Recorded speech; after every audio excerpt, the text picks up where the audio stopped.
Hello guys, am I right now? Can you guys see me?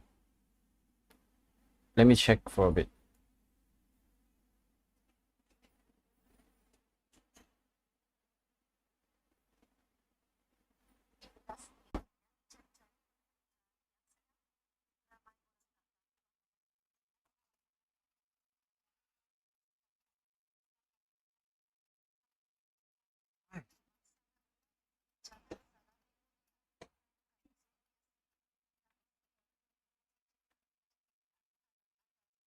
Mami Maya，刚才啊，不用了，其实不用了。哎呦，这样道歉啊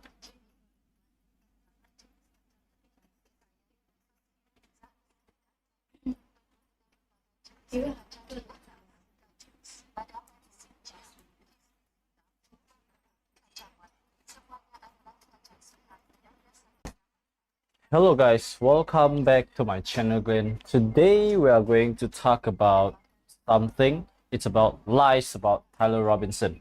So basically, we are going to watch this video by Candace Owens.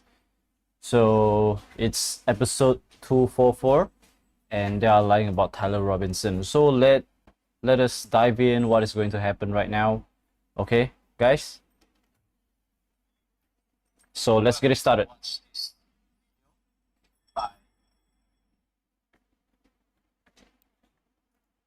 Going to tell you how I know that. Also, while investigating this title. All right, you guys, happy Monday and get ready because we are going on a journey. I left you guys on the ultimate cliffhanger last week. I did not intend to, by the way. I genuinely wanted to get the information out as soon as possible that Tyler Robinson is not suicidal. And I'm going to tell you how I know that. Also, while investigating this assassination, there is a politician's name that keeps coming up. And now he's apparently mad that we keep asking questions. I'm beginning to think that he might know something. Who? Hold on. There is a politician's name that keeps coming up. And now he's apparently mad that we keep asking questions. I'm beginning to think that he might know something that he hasn't yet shared. So I wanted to kind of loop you guys into this and see what you think. Welcome back to Candace.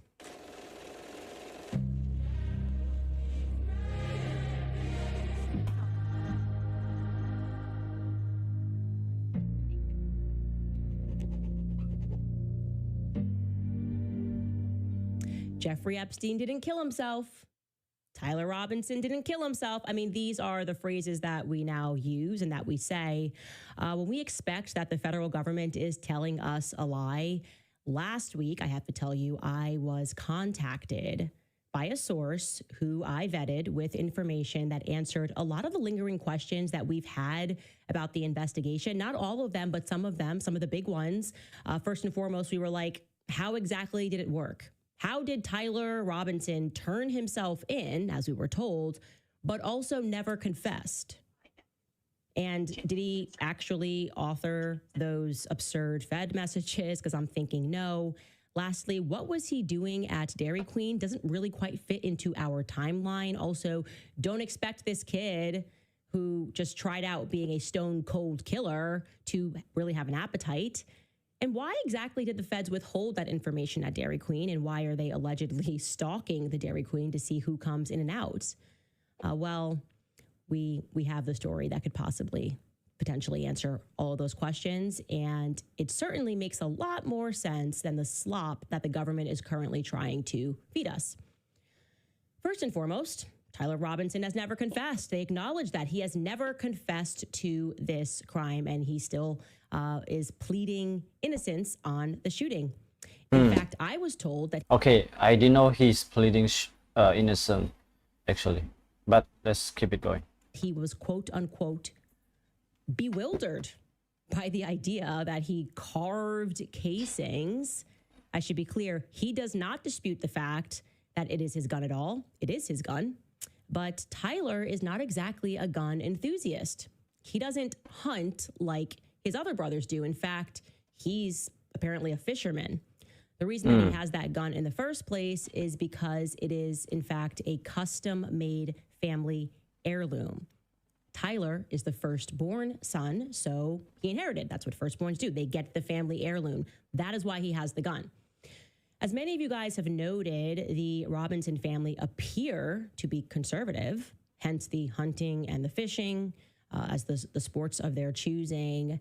I am told that they are fans of Charlie Kirk and they are fans of Donald Trump, although this source noted that Tyler, like many other conservatives have expressed, wished that Trump would sometimes tone down his speech and his rhetoric. Now, on the topic of rhetoric, I am told that Tyler absolutely did not author those text messages. What text messages? He has no idea where these messages came from, believes that they are therefore entirely fictionalized. It turns out, you're going to be shocked, that he doesn't actually use words like vehicle, which should come as no surprise to anyone that has a brain. By the way, I'm sure you caught this, but there's old footage of Tyler Robinson that is now circulating from a car accident that he had. And during the discussion with the officer that showed up, Tyler certainly refers to it as his car, not his vehicle, because that's how most Americans, how most English speakers refer to a car, unless they're in the military or on the police force. So here is 2022 police body cam footage, in case you missed that, of Tyler making a crash report. Take a listen.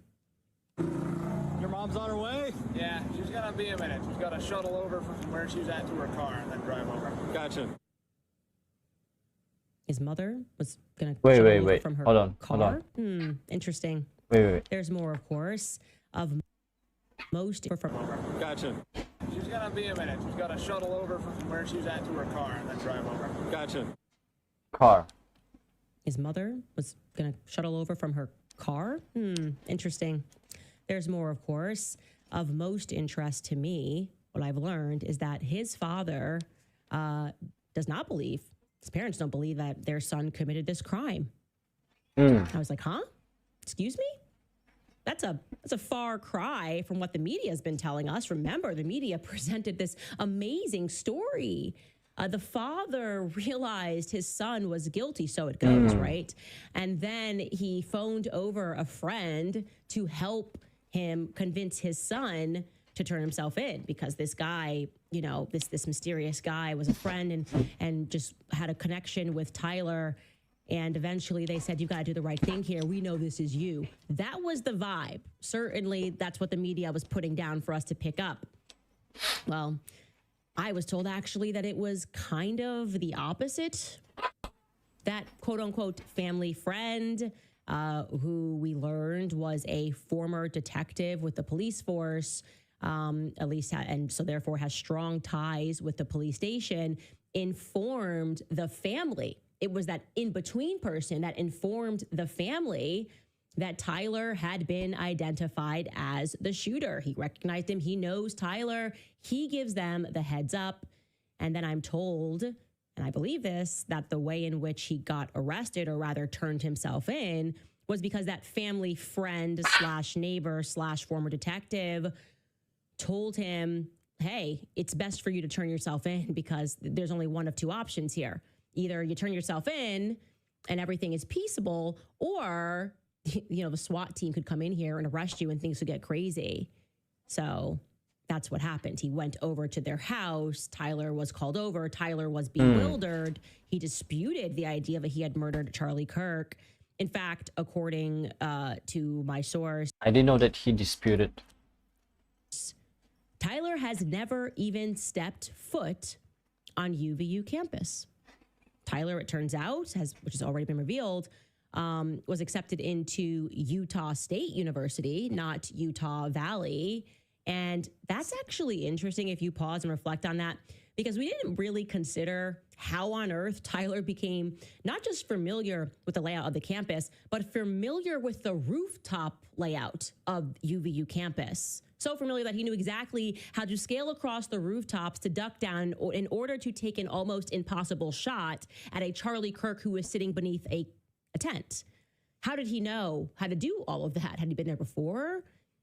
That he knew where Charlie was going to be sitting in it, that he would have that shot from on top of the Losey Center? What?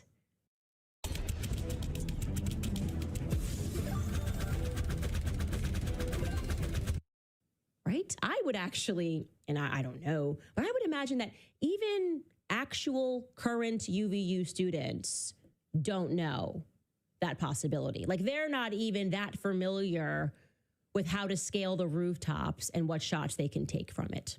We'll see.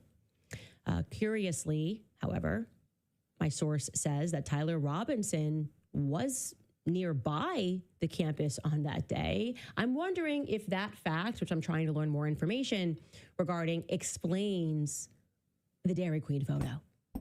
Because what was he doing around the campus on that day? Where exactly was he around the campus on that day?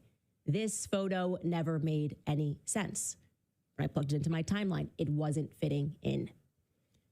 So if you're wondering why exactly Tyler would agree to go to the police station if he's not guilty, ironically, the police were honest that day on one of the points. Well, first and foremost, that point is Tyler is not suicidal. He wanted to go to the police station so that he didn't risk accidentally getting shot by the police swarming his home, as I said earlier, in a theatrical arrest setting. But rather confusingly, Nate Brooksby tells us that Tyler is suicidal. Whatever. Let's just take a listen to what Nate Brooksby said after he had been apprehended. Take a listen. So I get a call from my friend, and his said, "Hey, how you doing?" Good. And it's not, he's been retired a few years. We'll call each other. It's not unusual for me to get a call from him or vice versa. And at 8:02 p.m. he calls me. Hey, I can tell his voice is kind of shaky. So my first thought is, who died? Like who's he going to tell me that died? And then I couldn't fathom what actually came out of his mouth. So he said, "Hey, I know who Charlie Kirk's shooter is. I know the family through religious association, and he's in Washington County now, and we're working on trying to get him to come in voluntarily." During that phone call, some information was provided about Tyler potentially having some suicidal ideations, was en route to a remote area of Washington County. The parents convinced him not to do that, and conveyed that they would stand by him and help him surrender peacefully. I'm told that's not true. Tyler was not suicidal at all. He was just confused and didn't want to get shot. And then he gets to that part, right? He then tells us, Brooksby, that he came in willingly because he didn't want to die. Let's take a listen to that portion. Within the hour, my friend drove Tyler and his parents to my office, where he was greeted by plainclothes detectives. So that was part of the deal. Is Tyler knew it was just inevitable with all the law enforcement pressure that his picture in the news, the gun on the news. He knew it was inevitable that he would be caught. He was fearful of a SWAT team hit on his house, or he was fearful of being shot by law enforcement. So part of the negotiation and getting him to bring himself in was that we would treat it as delicate and as soft as possible to make him feel comfortable to where he would show up at my office, and that's exactly what happened. It can't be both. It can't be both. Was he suicidal and wanting to die, or was he worried about dying? It can't be both, and I didn't catch on to that early on. The answer was he came in because he is not suicidal and did not want to get shot and was confused, as I am told. Now, you're probably wondering why the father and the mother didn't speak out to assert his innocence. That would make sense, right? Why don't you come right out and dispute everything immediately? Well, interestingly enough, I'm told that it's because the feds told them that if they spoke out, their lives could be at risk. Like they needed to keep things private, and they convinced the family to go into witness protection. Like, your lives are in danger. You shouldn't say anything. Somebody could just come back and try to harm you guys because of what your son did. You should go into witness protection. Don't speak to anybody. Trust us, we're the feds, bro. And they agreed, of course, in the fog of it all. Why wouldn't you agree? But then, like any good, maybe conservative family, you start going, I don't really trust these feds. Like, I'm a little suspicious about the feds. Here's another point of interest, okay? His father had no idea that Tyler was gay. That's what I'm told. They are learning this in and through the media. They thought that Lance was just his roommate.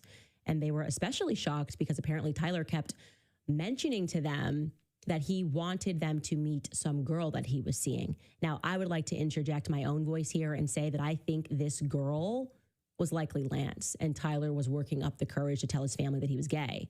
That is what is most likely, in my opinion, because we know for a fact that Tyler was, in fact, in a relationship with Lance, because we have exclusive photos, by the way, they're about to show you, that the two of them posted to their Instagrams. This is Lance posting Halloween era photos. I forgot to post. My boyfriend is the best. Love you. Don't worry, that handle has since been taken down of what Tyler's handle was, but he's got a handle that doesn't have his name in it. So he's maybe trying to hide this stuff. And then there's another photo of them. And this one's posted by Lance again, pics from when Tyler had a mustache. You can see that they were in a relationship. Just makes sense that he was working up the courage to maybe tell his family about that. Now, I was told also that Tyler is off the charts intelligent and always has been. We know this. He had a perfect GPA in high school. Now, that is precisely what made the idea of him being so stupid as to author a full confessional via text messages pointedly absurd. Like, any person with a modicum of intelligence is going to go, I'm not going to put this down in writing with every detail. And apparently whoever offered those messages, likely feds, didn't have a modicum of intelligence, or they would have maybe not included every single detail there. The family says that the photo of the young man that is coming up the stairs, which was shared, that blurry image, is definitively not Tyler Robinson. And let me just say, I never thought it looked like him. Neither did you. Okay. Face looks different. Face looks more narrow. Also, that person looks taller. Every time I say, I'm like, this person is taller than Tyler Robinson. Tyler Robinson also appears to have full lips, even though this image is blurry. We're not looking for someone that got fuller lips. And Tyler Robinson looks broader than that individual walking, right? Yeah. So I'm on board with that person walking up the stairs. It's not Tyler Robinson, because I feel like it was intentional. Honestly, what's your opinion, guys? Like, what do you think? Is it the same like Tyler Robinson from that photo? Is it the same? I feel there's a little bit different, difference over there. What do you think, guys? Blurred. They also never gave us the footage at all, because in order to blur it, they probably needed a static image. Also, the family believes that, and this is really interesting, Tyler Robinson's apartment was staged after his arrest. Now, you will recall that I spoke to Lance's family, and one of the things that Lance's family said was, hey, we own that apartment. They pay rent to us. We've never met Tyler Robinson, but I can tell you that it seems like they were trying to hide the fact that this apartment got raided. And it's very strange that they immediately cleared Lance as a suspect. And I was told by other people in the department that they wanted to keep that raid very hush-hush. They didn't want anybody to know about the raid. There was no mention of this raid. And Lance immediately gets cleared as a suspect. Why? Well, according to Tyler's family, they went to that apartment after his arrest, and they felt the apartment was staged, and that intentionally in Tyler's room, a furry bed was placed, almost sort of implying that they're trying to transfer the attributes of Lance onto Tyler. And that's shady. But again, when I put together what I'm being told by Lance's family and what I'm hearing from the Robinson family through a third party, I will say that it matches. It kind of seems like they're agreeing. One family's going, hey, Lance is kind of evil. Why is he getting cleared? And the other one's going, Tyler's not this guy. Tyler is not this guy. So what the hell is going on, guys? What is actually going on right now? There's also something else that's weird that I want to mention here. And that is the unusual lengths in which the media and the sheriff's department, they've gone through all of these lengths, I would say, to protect the identity of that former sheriff friend who was the one who convinced Tyler to turn himself in. Even in that press conference, by the way, Brooksby, I don't like the way he's moving. I don't like the way Nate Brooksby is breathing. I got to be honest with you. It's a vibe. For no reason at all, he feels like he has to explain how he got on the phone with this sheriff friend of his. Like, nobody asked you whether or not it was usual for him to call you. He's kind of over explaining here, in my opinion. Take a listen. At exactly 8:02 on the 11th, I received a call from a friend of mine who happens to be a retired detective that worked for me for many years. I didn't put that out there initially. I wanted to protect that individual as much as possible. Unfortunately, in the court documents, which is standard, he was referenced as a retired Washington County deputy. So I didn't put that out there. It was in the court docs. I was trying to protect even that information and just saying retired law enforcement in general.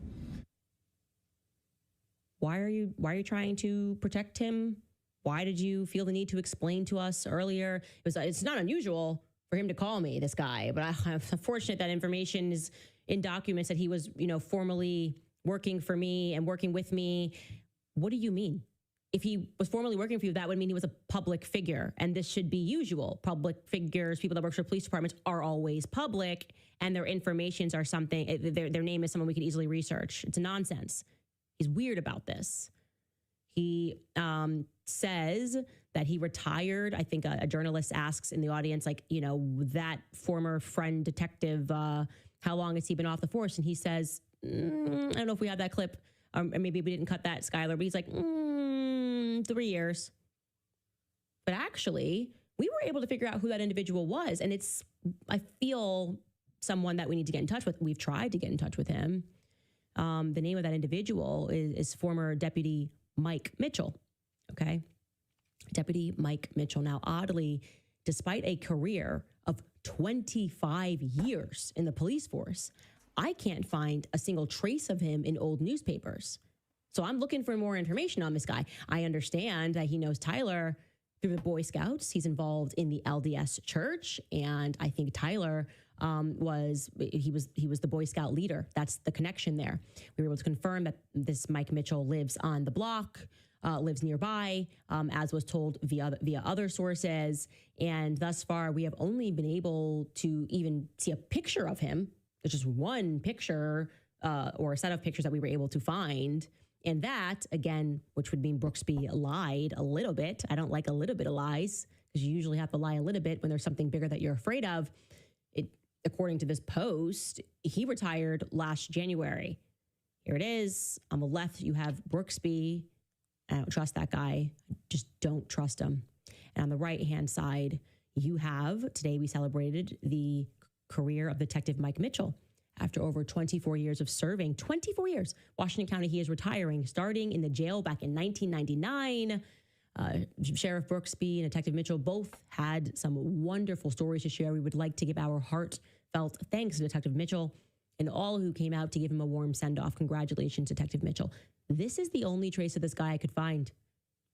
That's weird. That is very odd. That is unusual. That is an anomaly. When you serve that long in the police force, you inevitably make it into the news. So I am asking, and we tried to reach out to this individual. We have had no luck. If you have any more information about this individual, if he is your Boy Scout leader or he works for your church, please send us tips at CandaceOwens.com. Guys, I'm going to again say here, we appreciate all of the tips, but please don't send us links to somebody else's video and their theories, because we're a very small team. There's literally 4 of us, and we want to get to actual tips pertaining to the questions that we're asking and that we're looking for about the individuals that we're mentioning, not other people's theories. If they have a theory about what direction the bullet might have traveled, please reserve that to our social media handles. Tag us on Facebook, tag us on Instagram, and we'll get a look at those videos. But we really want to keep the tips lines for answers to the questions that we're coming across. And again, we appreciate you guys so much, because we wouldn't have gotten as far as we have if it wasn't for that tips box. I do also want to say, before we get into reading and telling you something even crazier that happened, I'm talking crazy. I do want to assert here that I'm uncomfortable with the fact that despite all of the friends that Charlie Kirk made, all the schmoozing that he did, presidents, right? Department heads. I am the only person that is publicly demanding further investigation into his assassination. Why? It's totally rubbing me the wrong way. Something's not right here. Even Turning Point USA, they're just like, we've accepted. Like, obviously, there are holes in this narrative, and they're just like, we're gonna just keep up his show. What is going on? Actually, I just want to say that and get that off. Crazy, man. I like it. Crazy, It's bro. rubbing me the wrong way. This is the crazy All stuff. right, guys, throwing it to some of our sponsors. I tell you all the time about Preborn because I've watched way too many people that are. While she's talking about the advertisement, let me talk about this. I agree totally with Candace. Like, why only Candace is talking about this? Why? Why not his friends? Why, guys? This is it involves a lot of things. Why only Candace is talking about this? Why? Guys, comment down below. I need to know, like, why? What do you think, guys? It's weird, man. It's really weird. Wait for permission. Helped terms of his life. Tax Network USA will guide you through some simple questions to determine how/Candace or so 800-958-1000. Okay, so something very strange happened this weekend, and I need to tell you. I need to tell you guys about it. I need to offload this and get your opinion. Now, first and foremost, I have to tell you about this student who I'm going to refer to as Nick. Nick is not his real name. I'm going to refer him as Nick to protect his identity, obviously. Okay. I came across Nick very early on in this investigation. In fact, you might recall when I shared a photo online of a person that looked suspicious. He was wearing like a black suit and black glasses, and he seemed to have a strap hanging out of his bag. Here he is right here, and he was in the food court. I shared that photo because Nick had sent it to me into our tips box and said, this person looks rather mysterious. He's running through the food court. And from there, he kind of became my boots on the ground. He was like, hey, I go to UVU. I'm a major Candace Owens fan. I want to help in any way that I can. Okay. So that's how that happened. That was really, and right away, he told me on like day 2 of the investigation that he worked on Phil Lyman's gubernatorial campaign. Phil Lyman ran against the current Governor Cox, and he lost. And one day, very early on, this must have been like day 3, Nick cold calls me, and Phil Lyman's on the phone. Okay. Like I said, he ran for governor, and I was prepping for the show, and things were early on, and I was still in a very aggrieved phase, and I didn't really know I was on the phone with this guy, Phil Lyman. And I was like, hey, thank you so much. I appreciate that you're offering help. And Nick insisted to me, he's a fantastic person. He has tons of resources. He knows the area. If you need any help, he can help you. Okay, great. Fast forward to me looking into the witness list, and obviously we spoke about this Tiffany Peterson Barker, that very weird clip of her with her nieces at like 4 a.m. in the morning, just speaking on Good Morning America, and her energy was just weird to me. I thought her being there was weird.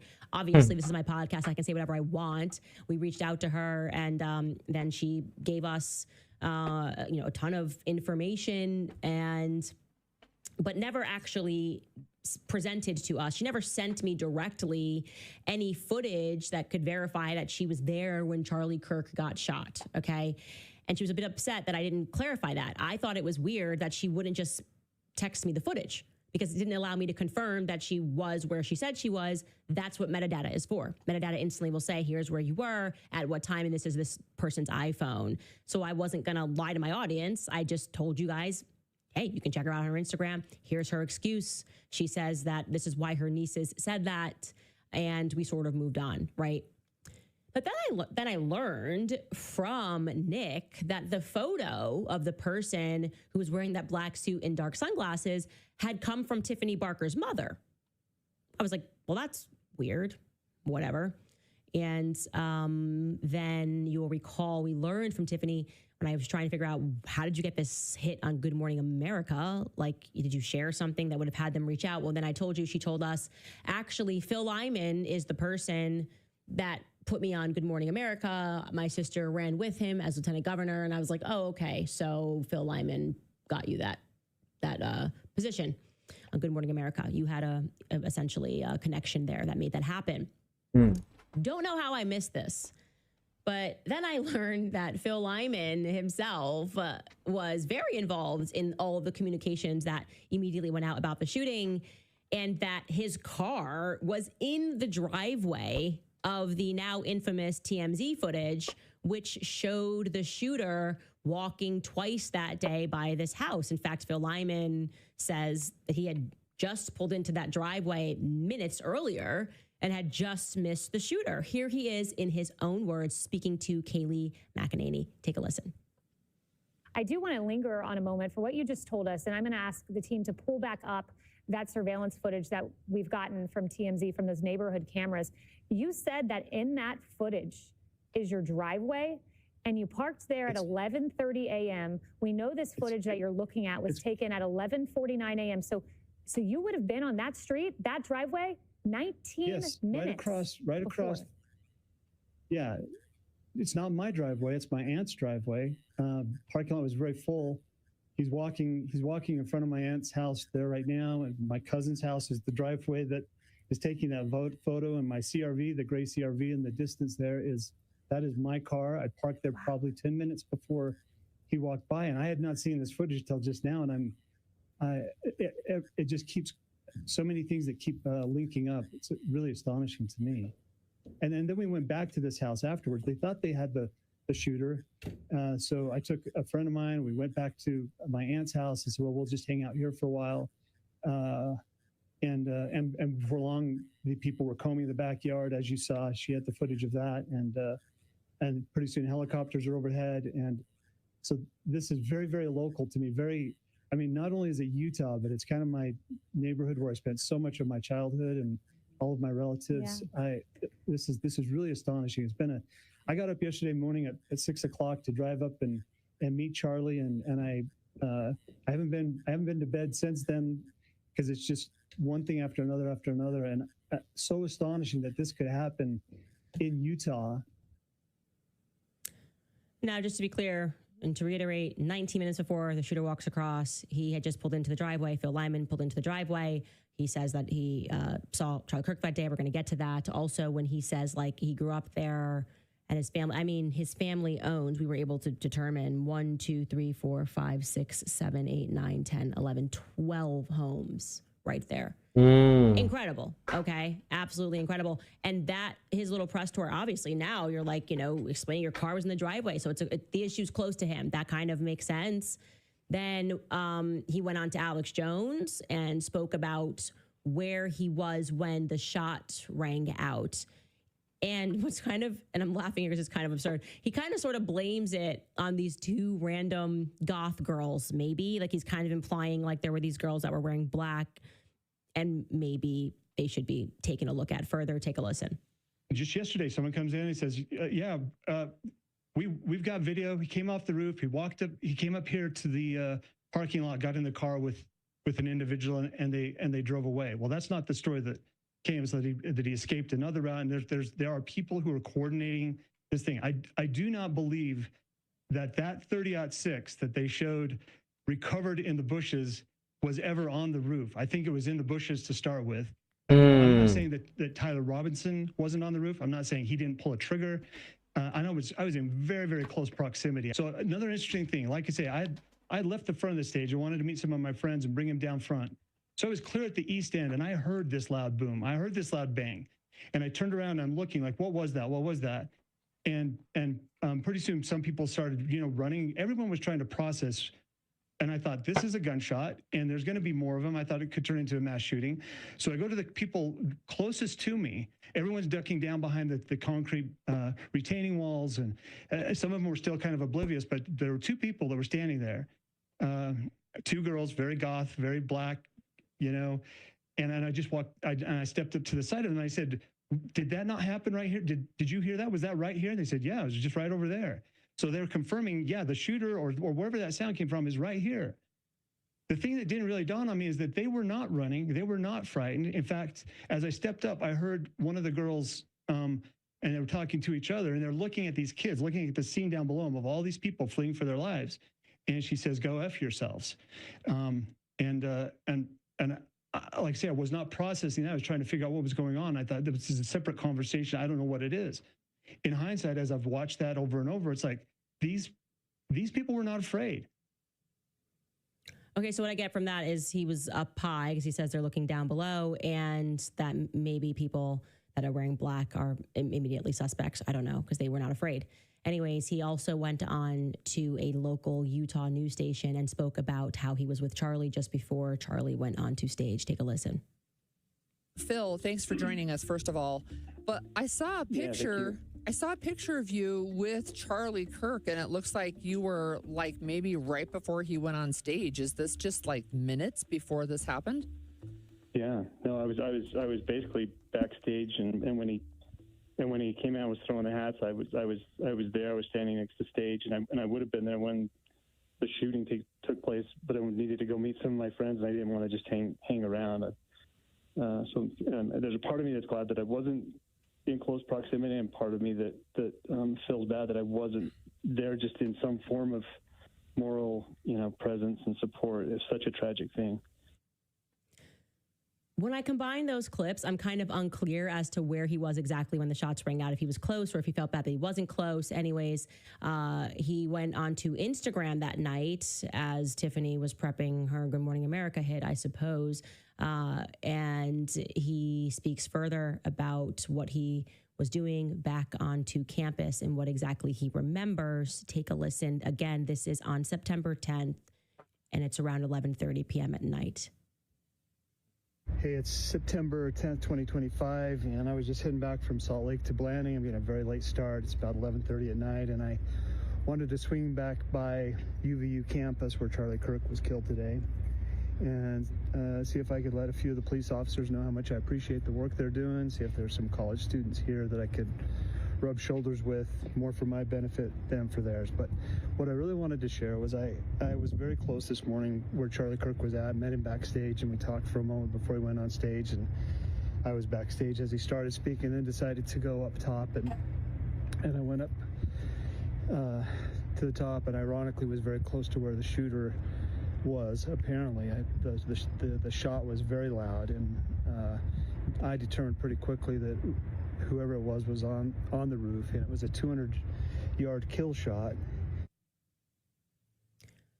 Where was he? I don't know. I find this to be a little weird, but look, let's be clear, by no means conclusive of anything other than perhaps a strange coincidence. And maybe this is why he feels so impassioned and wants to keep speaking about it. Also, he's a gubernatorial candidate. Makes sense. This would be a political moment to show that you're a leader. And look, life is not exactly an Agatha Christie novel, right? Where the guilty party somehow inserts himself into the investigation. So I park that aside. I keep pushing, and I'm following more public leads. But also, I do recall in the back of my mind that both Phil and Tiffany Barker, and as it would turn out, another person that lives on that street with the last name Shumway, kept trying to get me to look into Governor Cox because he's, according to Tiffany, very supportive of the trans stuff. You should look into Tiffany said, into Governor Cox. And similarly, the Shumway emails were like, you should look into this Governor Cox because he likes trans. So they're open and close. That feels to me always just like Fed bait, left versus right? He likes trans people, so it has to be him. Okay. Oddly, look, I'm just following the facts here. Nothing in my investigation has made me ask a question further about Governor Cox on that day. Nothing came up organically, so I'm not going to push it just because he's a Democrat. And actually, where I was at this process, what's that? Pushing that because Governor Cox is his, sorry, I said Democrat because he's his, he's warring with him. And that's the candidate that he wants to go after. And I actually start noticing as I'm looking into this investigation that everyone who was involved on that day, I mean, literally the person who spots the shooter on the roof, military, the person who says, I just happened to be in the right place in the Flag of Halls where I saw him running, also in the military. And I'm starting to think, is it possible that this is like a military hit? I don't know, but I'd like to find out. Next came a tip that you guys saw me receive live on the show. A woman paid to say, Candace, there's more footage of the shooter on that day. And you should know that that shooter was with a woman, right? That's a tip that I received, that woman, that the shooter was with a woman. and he was seen changing clothes and that they've cut out that footage. So I reach out to them and he was a woman, right? That's a tip that I received, that woman, that the shooter was with a woman and he was seen changing clothes and that they've cut out that footage. So I reach out to that individual and the name that they give me for the house that this took place in, and I'm able to confirm that this property is nearby, is owned by Lyman branch. So now I want to be clear, I could not attach whether or not yet this individual is related to Phil Lyman, but he's been honest about the fact that his family lives around there a lot. Like, you know, the Steele Lyman clan is here. So I was a little bit on alert, maybe like a lot of bit on alert. And I decided to just do a basic search into Phil Lyman. Like, is his family in the military? I don't know. I'm asking the question to myself. And I'm quite surprised that it's impossible for me to find out who his mother and father are. Like, I literally don't know what goes on in Utah, but it seems like a very weird thing to me that you would be able to keep information about who your mom and dad are private if you're running for governor, right? So I just simply ask Nick. I haven't shared any of this with Nick because I know that he worked for Phil Lyman, and I'm not accusing Phil Lyman of anything. I'm just like trying to actually shut that down. And he says, I don't know who his mom and dad are. I'm like, what do you mean you don't know? Okay, weird, whatever. I then decide to keep pushing on military leads that I have, people that were on the ground that day who I've confirmed were in the military. Anyways, then something insane happens. Nick calls me and he's a little bit undone. He tells me that Phil Lyman has just showed up at his house. Now, I want to be very clear. Nick is 20 years old. He's a 20-year-old UVU student and a major super fan of Phil as of 48 hours ago. And he's very uncomfortable. And he tells me that Phil randomly messaged him saying that he was nearby in town, and asked Nick for his address, something that he never had. And Nick, quite naively, and being this Phil super fan, thinks that Phil's going to come and offer him a job because he's been so on it, investigating this Charlie Kirk assassination. And that's not what happens at all. Instead, he says that he shows up, he opens the door for him, and his energy is very weird. And he's asking him weird questions. He's looking out of the window nervously. He sits down at the table. He's asking him questions about my investigation. I'm like, I shared nothing with Nick. I literally was asking him, can you go here, pick up this, whatever it is. And he is thinking this is getting weird. I said, what specifically did he say to you? Well, he tells me that Phil has also set up a time to meet with Ian Carroll. Okay, so Ian Carroll is conducting his own separate investigation. We are not collaborating at all, but Ian Carroll publicized that he was going up to Utah because he wanted to be on the ground physically by himself. And he was reaching out to people that who had been speaking about having been there. And Phil Lyman is so gracious that he offers to give him a tour. And Nick tells me, he's like, that's really weird now because we're like 2 weeks on from this shooting and Phil Lyman lives 4 hours away. So that's very, very gracious of him to do, but his energy isn't good. And then he mentions Governor Cox and he mentions Tyler Boyer of Turning Point USA and says that, again, this is according to Nick, that Tyler Boyer and the Lyman have been speaking and that they're, really going to make Governor Cox, and I'm paraphrasing here, but apparently there's another Utah event, USU event coming up, and Governor Cox is supposed to speak. And Phil Lyman intimates that, this TPUS event, Governor Cox isn't going to look great. I'm like, what? He then tells him, I'm going to go, if you don't mind, I'm going to take a phone call in my car. So he's just idling in a 20-year-old's driveway who just happened to work on his campaign.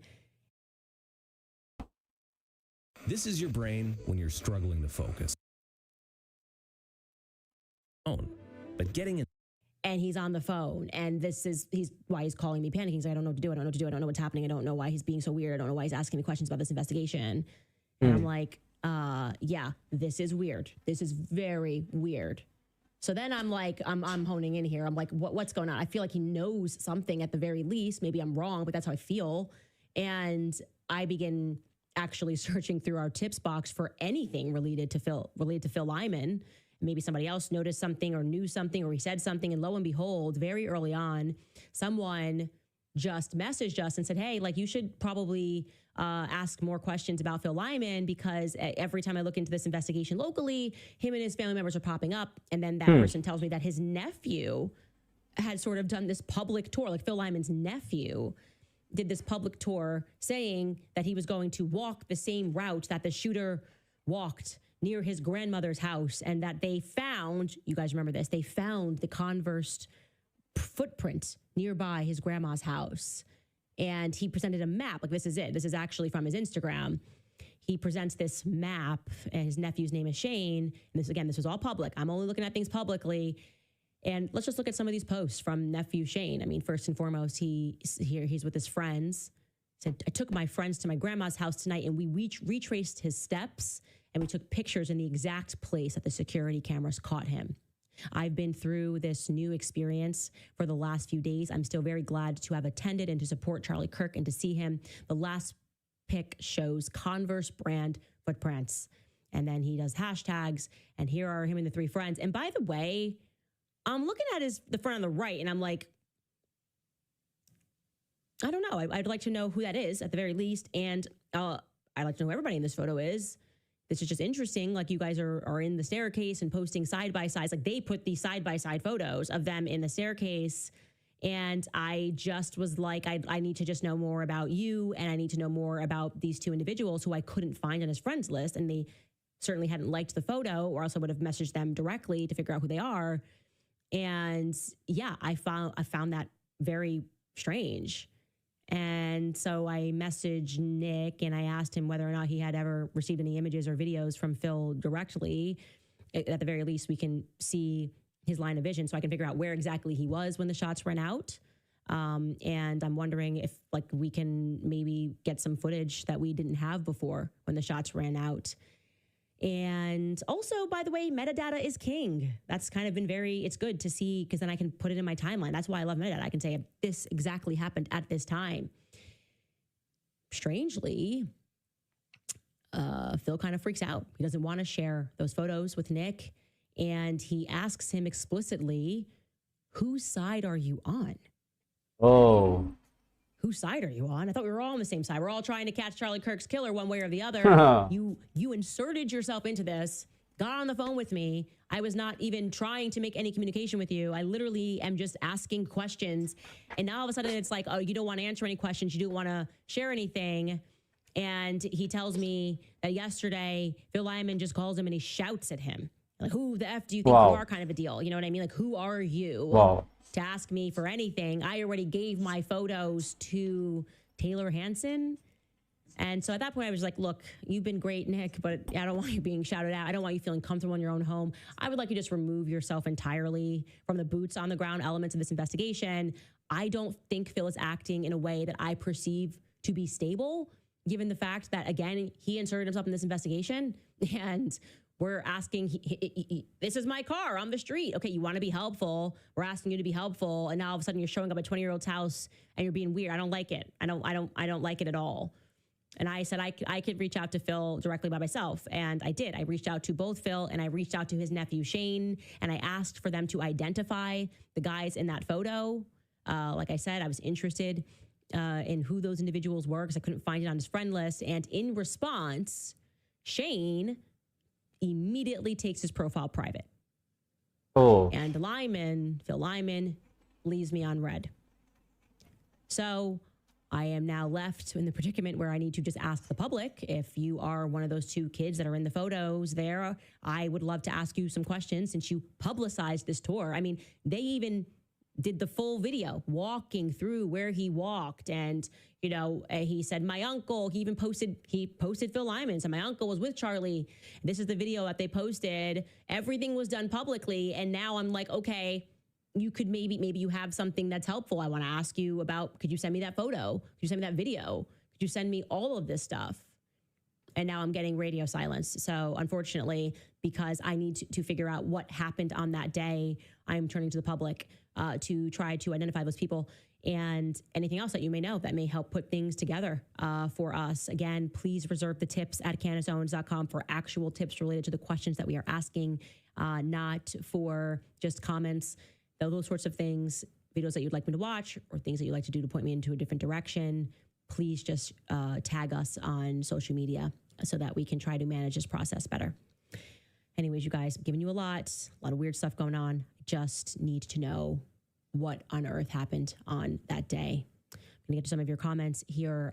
First, I want to tell you about American financing because the Fed has finally dropped interest rates, and that's great news. Okay, guys, what do you think about this? We still have a lot of to unwrap, you know. Honestly, I don't know what is going on, but it seems like we don't have any much proof because everybody is hiding. I think this is it's like a team of people are doing stuff, so each of the department will be covering up for each other, you know. This is crazy, man. Why tell me why, guys. Comment down below if you have any, I don't know, you have any opinion. I would like to know more. And yeah, what do you think, guys? Yeah, that'll be case closed. That is weird. .net/Owens. That's AmericanFinancing.net/Owens. All right, you guys. So what do you think? Is it weird for a gubernatorial candidate to arrive at a 20-year-old's house? Yes, I can answer that for you. That is weird. That is very weird. I don't know if it's his family, but the Mitchell name in that area was coming up for like Air Force. And so again, when I get into these places where I can't find any more information, I turn to you guys to help me out. But I find it very strange that you would protect somebody who's been on the force for 24 years. Like what? You've always been a public figure, essentially. And I really do believe praying protection over the people who are trying to discover what happened is significant. It is. I really do believe that everyone needs prayer and protection at this moment. Cassie writes, many people I follow on don't like people asking questions. Furthermore, Ian being mentioned, with that kind of a force, it would fall off. And I can tell you it doesn't fall off. There's another theory that I'm still looking into that has been presented that I think is definitely interesting. It's definitely interesting. And I'm trying to play my cards close to my chest as I ask certain questions. Probably will have more on that maybe tomorrow or the next day. But yeah, I do think it's very weird that he was mic'd after he sat down. Tell you that. That's never happened to me at a Turning Point event. They mic you backstage always. So yeah, I thought that was strange. There's a lot of things that were being done for the first time that day. And I'm planning on revealing all of them, by the way. I'm just waiting for everybody to like join me. Where are Charlie's homies at? Why are you guys all silent? Something's not right. I know it's not right, okay? We don't know, but we know. You know? We don't know, but we know. And soon, we're going to know. And that's all I'm going to say about that. We'll see you guys tomorrow. All right, guys. Thank you for watching. Apparently, I have another video of Candace Owens to react to because I missed one of the videos. I think it's like 3 hours ago. And I'll be reacting to that. And make sure to comment down below what you think about the assassination of Charlie Kirk. I would like to know your opinion because this is crazy, guys. For me myself, I think it's a bunch of teams are trying to do this stuff and covering up, you know, for each other. So this is crazy. This is really, really crazy, guys. And the next one will be Dead or Alive, Who Betrayed Charlie Kirk. This is crazy, man. Okay, guys. I'll see you in the next video. If you have any questions or something, you can email me. My email is at the About section of my YouTube channel. You can see my email. You can email me any tips or something. And also comment down below if you have any thoughts on anything, what kind of videos you want to watch. And I just released this song Hi, I'm Juan. I have a cat and Okay. a healthy popcorn addiction, and I can speak French. Before every French lesson, This is my new song, Battery Operated Pianist. Make sure to listen to it, and I hope you enjoy the drop and the music. Okay.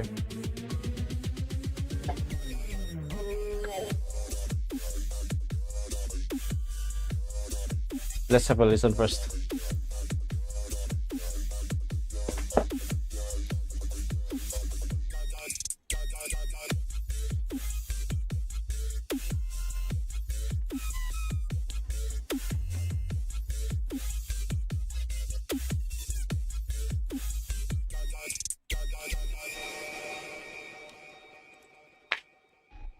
Anyway, make sure to subscribe to my YouTube channel and like and share my videos.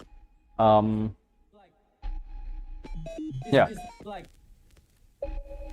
I'm going to drop more singles soon, so make sure to subscribe so you don't miss any songs from me. And also my music channel, it's the same name, Christopher Corinthian. Just go for it, okay? And you'll see my music channel. Enjoy this part.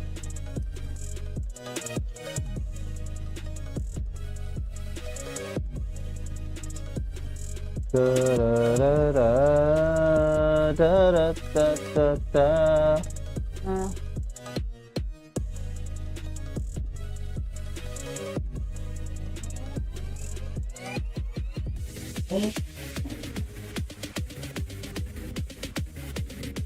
What? 这是什么？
Alright guys,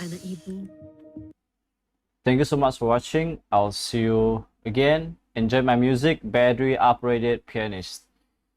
As always, peace out. See you guys.